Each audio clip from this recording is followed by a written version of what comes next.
Hello साथियों, मैं doctor Ashish Gupta, आपका लाइफ साइंस एजुकेटर।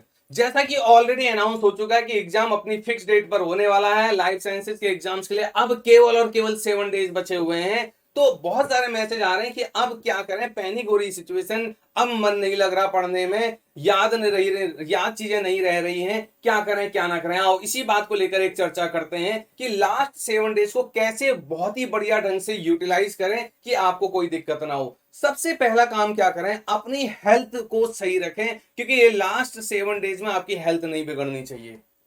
कोई फीवर नहीं आना चाहिए, कोई जुकाम नहीं होना चाहिए, क्योंकि इससे आपका सारा मोशंस बिगड़ जाएगा। जो भी आपने पढ़ाई का माहौल तैयार किया हुआ है वो सब बिगड़ जाएगा।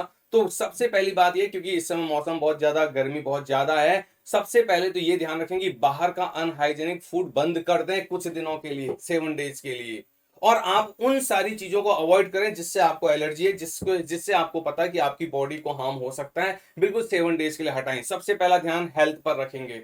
दूसरा ये देखें कि अब आपने जो भी पढ़ा हुआ है, जो भी आपने छोटे छोटे नोट्स बनाए हुए हैं, जो भी आपने कहीं पर लिखा हुआ, दीवार पर पेस्ट किया हुआ है या छोटी सी डायरी पर कहीं भी क्विक नोट्स बनाए हुए हैं, फटाफट खोलें उनको और एक एक करके रिवाइज करें, गो थ्रू करें उनको, माइंड पर मेमोराइज करें उनको। दूसरी बात ये करना है। तीसरी बात, जितने भी आपके पास 13 यूनिट है, पहले आप देख लो 13 यूनिट में से आपने कितने यूनिट को डिफाइन किया हुआ है।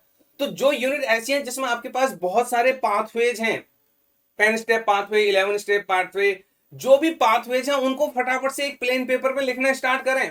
भाई पूरे दिन भर में आपको ये करना पड़ेगा, क्योंकि वो चीजें भूलने वाली हैं। अब लास्ट मोमेंट पर उनको मेमोराइज करना बहुत जरूरी है, तो उनको प्लेन पेपर पर लिखें, याद करें, पेपर फेंक दें, फिर लिखें। तो एक रेगुलर इंटरवल पर डेली वो जितने भी पाथवे, आपको पता है कि आपने इस सेशन के लिए कितने पाथवेज इस तरह से लिख लिख के याद किए हैं, उन पाथवेज को लिखना स्टार्ट करें, रिकॉल करें। ठीक है, ये तीसरा पॉइंट होना चाहिए। फोर्थ पॉइंट, अब 7 डेज में ज्यादा से ज्यादा, अब ज्यादा मॉक टेस्ट देने की भी जरूरत नहीं है। 7 दिन बचे हुए, चलो मान लो 3 मॉक टेस्ट दे दिए। अब वो मॉक टेस्ट से केवल अपने आप को जज करें। उन मॉक टेस्ट के रिजल्ट से दूसरे के रिजल्ट को चेक ना करें कि उस मॉक टेस्ट में मेरे दोस्त के इतने नंबर आ गए, वो ऊपर हो गया और आपके कम हो गए। नहीं, आप अपने आप को देखें कि क्या लास्ट वीक से इस वीक पर परफॉर्मेंस बेटर हो रही है। अगर परफॉर्मेंस बेटर हो रही तो ठीक है। ऊपर से प्रॉपर एक शेड्यूलिंग बनाए। ऐसा ना हो कि आपको लास्ट 7 डेज में आज आप 12 घंटे पढ़ रहे हैं, कल आप फिर सो जा रहे हैं, फिर अगले दिन 14 घंटे पढ़ रहे हैं। नहीं, अब ये 7 डेज पर एक कंसिस्टेंसी रखें आप, क्योंकि लास्ट एग्जाम से एक दिन पहले आपकी नींद भी मैटर करेगी कि आप कितनी प्रॉपर नींद लेकर एग्जाम पर गए हैं। इसीलिए एक रेगुलरिटी बना लें, ऐसा ना हो कि लास्ट के दिन आपकी नींद खराब हो जाए। जिनका एग्जाम मॉर्निंग शिफ्ट पर है उनको नींद के लिए ज्यादा फोकस करना होगा, जिनका एग्जाम इवनिंग शिफ्ट पे है वो तो चलो नींद ले लेंगे। तो नींद के लिए भी आप सोचें और एक रेगुलरिटी बना के रखें। और जब भी आपको कोई दिक्कत आए, थोड़ा सा आपकी एंजाइटी लेवल अगर बढ़ रहा है, तो आप उस समय सुबह कोशिश करें मेडिटेशन करने की। थोड़ा सा आप अपने आप को कंसंट्रेट करें एक पॉइंट पर, तो इससे क्या होगा, आपकी नेगेटिविटी भाग जाएगी। अब सोच, और फिर अगला पॉइंट, सोचना बंद कर दें कि क्या होगा, ऐसी जो ये क्या होगा, अरे ये छूट गया, अरे यहाँ पर मैसअप हो रही हैं चीजें, मिक्सअप हो जा रहा है, ये चीजें याद नहीं रह रही, वो भूल जा रहे हैं। ये सब चीजें छोड़ दो आप। ठीक है, कोई बात नहीं, आपके साथ नहीं, हजारों के साथ हो रहा है ऐसा।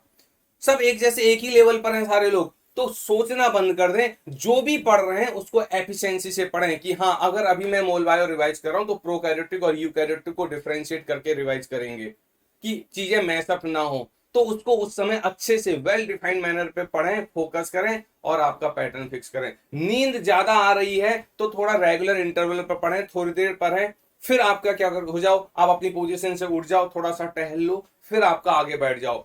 ज्यादा से ज्यादा लास्ट मोमेंट पे नींद ज्यादा आती तो नींद को अवॉइड करें। और सबसे इंपॉर्टेंट काम, 7 डेज के लिए सोशल मीडिया को बंद कर दें, क्योंकि पढ़ते समय मोबाइल साइड होना चाहिए। जिस समय भी आप रिवाइज कर रहे हो, पढ़ाई कर रहे हो, मोबाइल दूर रख दें बिल्कुल। उस समय रिवीजन के समय बीच बीच में आपका व्हाट्सएप ऑन नहीं होना चाहिए, आपका इंस्टा ऑन नहीं होना चाहिए। ये चीजें आपको डिस्ट्रैक्ट करेंगी और यही आपका टाइम किल करने वाला सबसे बड़ा एक क्या फैक्टर है। तो इस चीज को सबसे पहले दूर करें और बिल्कुल आप रिलैक्स रहें। और हाँ, लास्ट मोमेंट पर एक और बात बोल रहा हूं कि एग्जाम से एक दिन पहले आपकी नींद प्रॉपर होनी चाहिए, ताकि आप एग्जाम हॉल पर जब बैठे हो तो आप एकदम फ्रेश माइंड से बैठे हो, आपका दिमाग उस समय काम कर रहा हो। तो होपफुली ये बातें मेरे साथ आप ध्यान रखोगे, करके देखो, बहुत फायदा होगा। मेरे साथ आप कनेक्ट हो सकते हैं संडे टू थर्सडे शाम को 7 बजे इसी यूट्यूब चैनल पर। अगर यूट्यूब चैनल नहीं सब्सक्राइब किया तो जरूर सब्सक्राइब करके रखें, और मेरा टेलीग्राम ग्रुप है, ये स्कैन कर लें या टाइप कर लें, आपको बहुत कुछ मिलेगा। ठीक है, साथ के साथ दिसंबर के लिए आपको पता है कि हमारे साथ यहाँ पर हमने एलाइट बैच अनाउंस कर दिया है दिसंबर 2024 के लिए, तो इसको भी आप सब्सक्राइब कर सकते हैं। आशीष जी एक कूपन कोड लगा के आपको एडिशनल डिस्काउंट मिल जाएगा। तो all the best student, thank you all.